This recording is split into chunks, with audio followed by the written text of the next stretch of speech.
فیلمی که امروز قصد داریم معرفی کنیم فیلم گلدا 2023 هستش که ساخته کارگردان اسرائیلی گای نیتیوه.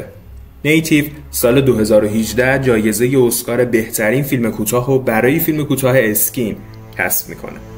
و جالبه بدونید این آقای نیتیو امسال یک فیلم مشترک هم با زر امیر ابراهیمی ساخته که امیر ابراهیمی هم به عنوان کارگردان و هم به عنوان بازیگر تو این اثر حضور داشته.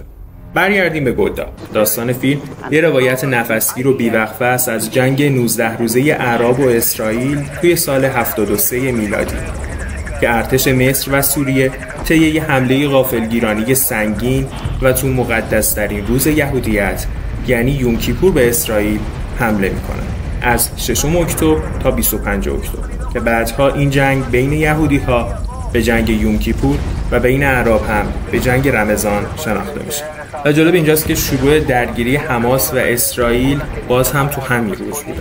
دیگه وارد جزئیات داستان نمیشیم که اسپویل نشه، هرچند که یه روایت تاریخیه. اسم فیلم به شخصیت نقش اولش یعنی گلدا میر اشاره میکنه که نقشش رو هلن میرن 78 ساله ایفا کرده. هرچند که گریم نسبتا سنگینی رو تجربه میکنه و مدام هم در طول فیلم در حال سیگار کشیدن دیده میشه، اما به وضوح کیفیت بازیگری خودش رو به رخ مخاطب و البته همبازی‌های نچندان شناخته شده خودش میکشه. گلدا میر چهارمین نخست وزیر اسرائیل و اولین رهبر زن خاورمیانه است. کسی که سال 1898 توی کیف اوکراین به دنیا میاد و دختر یک نجار فقیر روسی بوده. گلدا توی 23 سالگی به فلسطین میاد و عضو تشکیلات بنگوریون میشه. یه سال بعد وزیر کار میشه و از سال 66 به مدت 10 سال وزیر خارجه اسرائیل بوده. درست وقتی که همه فکر میکنن دیگه کار میر تمومه و به آخر عمر سیاسی خودش رسیده، اون همه رو شگفت زده میکنه و توی 68 سالگی میشه نخست وزیر اسرائیل و اولین رهبر زن خاورمیانه که به عنوان بانوی آهنین اسرائیل هم شناخته میشه. فیلم بیشتر از این که بخواد شخصیت رهبرگونه میر رو ترسیم کنه، به نحوه مدیریت جنگ توسط گلدا میپردازه. شخصیت خشن و زمخت اون رو اصلا نشون نمیده.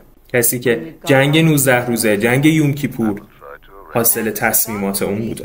فیلم گلدا درباره جنگه، اما هیچ صحنه جنگی و انفجار سهمگینی رو نشون نمیده.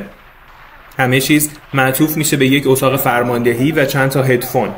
اما بهتون قول میدم نیتیو با یه هدفون ساده تو اتاق فرماندهی کاری میکنه که جنگ، اضطراب و تنش بالای شخصیت ها رو با تمام وجود حس کنید. گذشته از بازی فوق‌العاده هلن مرین، فیلمبرداری فیلم هم فوق‌العاده است، با اینکه لوکیشن های محدود و تکراری رو میبینیم.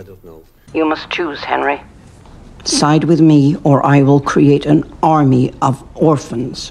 گلدا رو از دست ندید، ارزش تماشا کردن رو داره. میتونید از طریق وبسایت سینماچی رایگان دانلود و یا آنلاین تماشاش کنید.